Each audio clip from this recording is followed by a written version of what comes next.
পশ্চিমী ঝঞ্ঝার প্রভাবে পৌষ সংক্রান্তির আগে ফের বৃষ্টির পূর্বাভাস। সোমবার হালকা বৃষ্টি হতে পারে দার্জিলিং কালিম্পং এর পার্বত্য এলাকায়।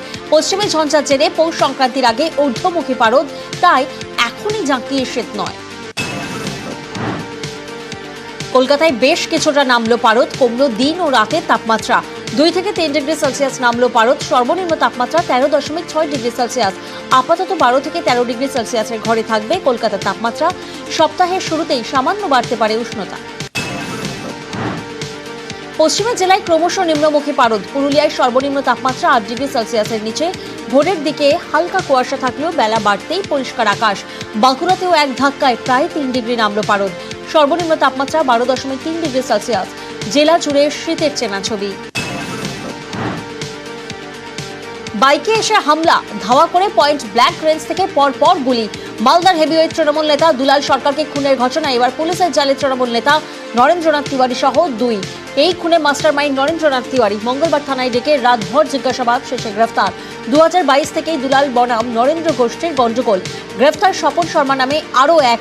ধৃত দুজনের 3 দিনের পুলিশ হেফাজতের নির্দেশ। দুলাল সরকার ওরফে বাবলা, নরেন্দ্রনাথ তিওয়ারি ওরফে নন্দু। ছোটবেলার বন্ধু, বেড়ে ওঠা মালদার ঝলঝলিয়ায়। দুজনের বন্ধুত্বে ফাটল ধরে 2022 সালের পুরো ভোটে। আর 2025-এ খুন।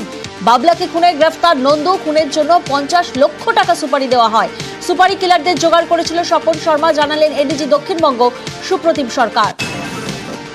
কাল রাত্রিবেলা নরেন্দ্রনাথ তিওয়ারি এবং স্বপন শর্মা নামে দুজনকে আনা হয়, জিজ্ঞাসাবাদ করা হয়। এসপির নেতৃত্বে রাতভর জিজ্ঞাসাবাদ চলে এবং জিজ্ঞাসাবাদের পরে সকালবেলা এই দুজনকে গ্রেফতার করা হয়েছে। দুজনে এই ঘটনার মূল চক্রী ছিলেন। 50 লক্ষ টাকার বিনিময়ে সুপারি কিলিংয়ের একটা বরাত দেওয়া হয়েছে। মালদার তৃণমূল কাউন্সিলর খুনে গ্রেফতার টাউন তৃণমূল সভাপতি নরেন্দ্রনাথ তিওয়ারি। ফাঁসানোর অভিযোগ নরেন্দ্র। থানা থেকে বের করার সময় নরেন্দ্রনাথের অভিযোগ, বড় মাপের মাথা তাঁকে ফাঁসিয়েছে।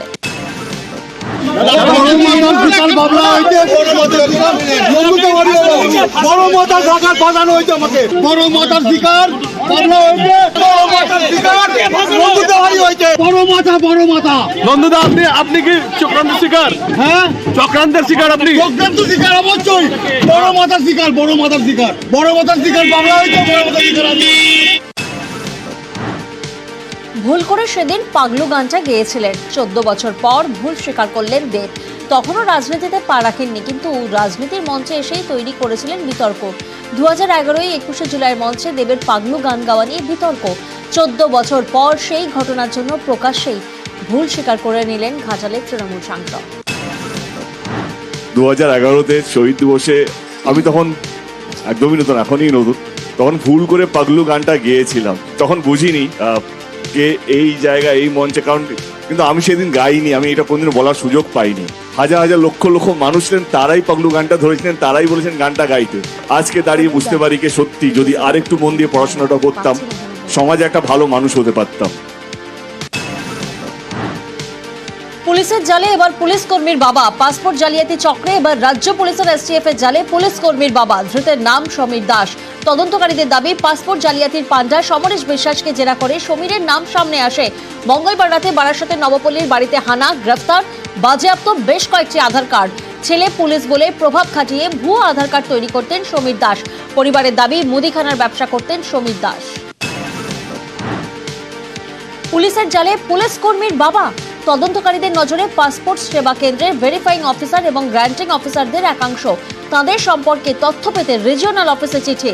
রুবি, শিলিগুড়ি, বহরমপুর সহ 5টি পাসপোর্ট সেবা কেন্দ্র থেকে তালিকা তলব। অনলাইনে পাসপোর্ট আবেদনের সময় 1500 টাকা জমা দিতে হয়।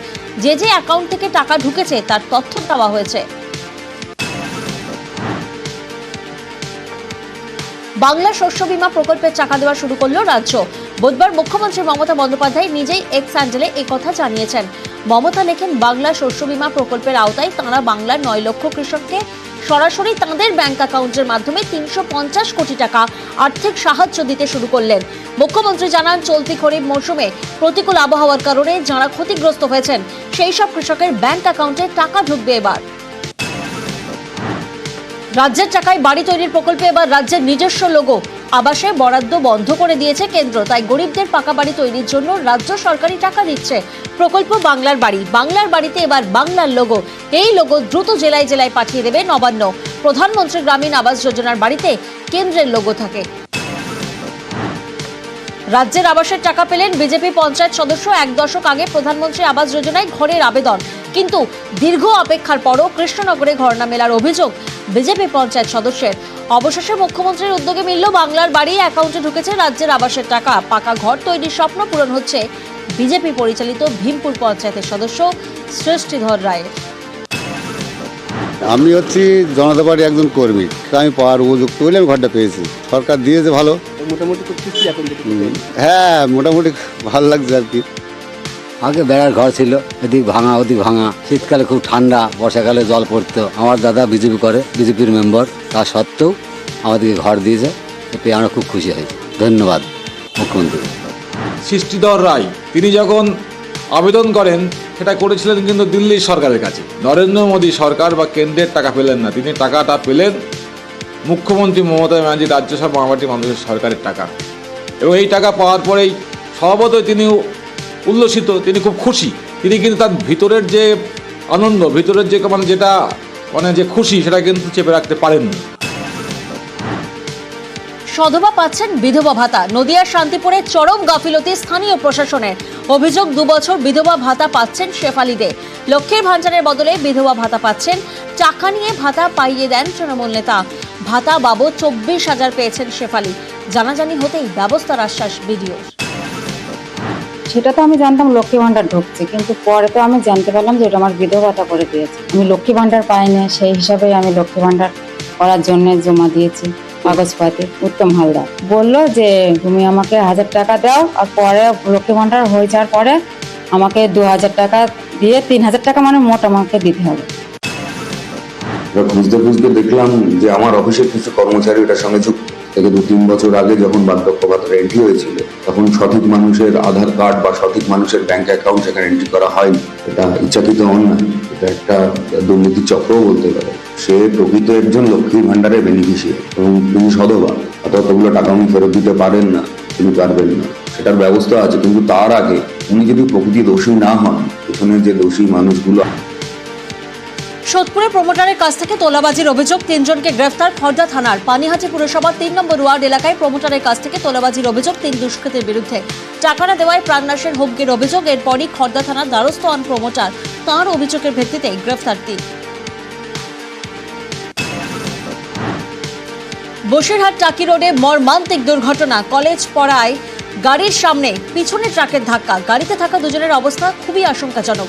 বসিরহাট মহকুমা হাসপাতালে ভর্তি করা হয়েছে। পলাতক ট্রাকের চালকের খোঁজে পুলিশ। বালি বোঝাই গাড়ির ধাক্কায় আহত কৃষক। বাঁকুড়ার ওন্দার কুমারজাঙ্গা গ্রামের ঘটনা। প্রতিবাদে একাধিক বালি বোঝাই ট্রাক্টর আটকে বিক্ষোভ। ঘটনাস্থলে পুলিশ গেলে তাঁদের ঘিরেও চলে বিক্ষোভ। সকালে সবজি নিয়ে ওন্দা বাজারে বিক্রি করতে যাওয়ার সময় এই দুর্ঘটনা ঘটে। গুরুতর জখম কৃষক, বাঁকুড়া মেডিকেল কলেজে ভর্তি। মহিলাদের কটূক্তি করার প্রতিবাদ করতেই ব্যবসায়ীকে মারধর করেন পাশের দোকানদার। রাস্তায় ফেলে বেধড়ক মারধর প্রতিবাদীকে। এয়ারপোর্ট 1 নম্বর গেটের রাধাশ্রী বাজারের ঘটনা। পুলিশি অভিযানে গ্রেফতার অভিযুক্তরা। একটা ছেলে বাথরুম করবে, তোদের 3 জনের কাজ কি, এই বলে কথা কাটাকাটি করতে করতে করতে করতে হাতে বালা ছিল, বালা দিয়ে কোনো কথাই নেই, কোনো উত্তরই নেই, কোনো চান্সই দেয়নি। হাতের বালা দিয়ে ফট করে মাথার মধ্যে মারলো। নেতার ভাইয়ের পকেটে 7mm। চাপড়ায় পিকনিক থেকে ফেরার পথে দুর্ঘটনায় আহত আজিজুল হক। কৃষ্ণনগরের তৃণমূল নেতার ভাই আজিজুলের কাছে আগ্নেয়াস্ত্র দেখতে পান স্থানীয়রা। পুলিশ গিয়ে 7mm পিস্তল উদ্ধার করে। জেব্রায় 35 বছরের সমস্যার সমাধানে উদ্যোগী প্রশাসন। বাঁধপাড়া এলাকার বস্তিতে শুরু পানীয় জল সরবরাহের কাজ, সঙ্গে শুরু শৌচালয়ের কাজ। আগামী দিনের নিকাশি ব্যবস্থার কাজও করার আশ্বাস প্রশাসনের। পঞ্চায়েতের উদ্যোগে খুশি বাঁধপাড়ার বস্তিবাসী। এলাকায় আমাদের বাথরুম জল নিকাশির জন্য সমস্যা ছিল অনেক, প্রায় 30-35 বছর ধরে। তো সেটা এখন রাজ্য সরকারের কর্মদক্ষদের দ্বারা আমাদের এই কাজটা করে দিচ্ছে। আমরা এলাকাবাসী সবাই খুশি আছি। কতগুলো পরিবার রয়েছে? হ্যাঁ, 400-500 এরকম পরিবার আছে। বাথরুমের কি সমস্যা হচ্ছিল? বাথরুমের আমাদের সমস্যা ছিল, একটা বাথরুম ছিল প্রায় এত, তারপর দাদাকে বলতেন আমাদের একটা বাথরুমের ব্যবস্থা করে দিয়েছে রাজ্য সরকারের কর্মাধ্যক্ষ। এই মুহূর্তে যেটা আমরা করেছি, এই আমাদের দেবরাবাজার সংলগ্ন বামপাড়া বস্তি সংলগ্ন এলাকায়, যেখানে প্রায় 450 বাড়ি মানে মানুষজন আছে, এবং সেক্ষেত্রে ওদের 3খানা মাত্র বাথরুম ছিল, যেখানে সমস্যা হতো। তো সেক্ষেত্রে আমরা প্রায় অনেক চেষ্টা করে আমরা জেলা পরিষদের উদ্যোগে তো আজ থেকে স্টার্ট করেছি কাজটা, এবং ওখানকার মানুষ তাতে খুশি, এবং যত তাড়াতাড়ি কাজটা করা যায় সেটা আমরা যারা এজেন্সি আছে তাদেরকে বলে দিয়েছি, তারপরে আমরা দেখছি কাজটা।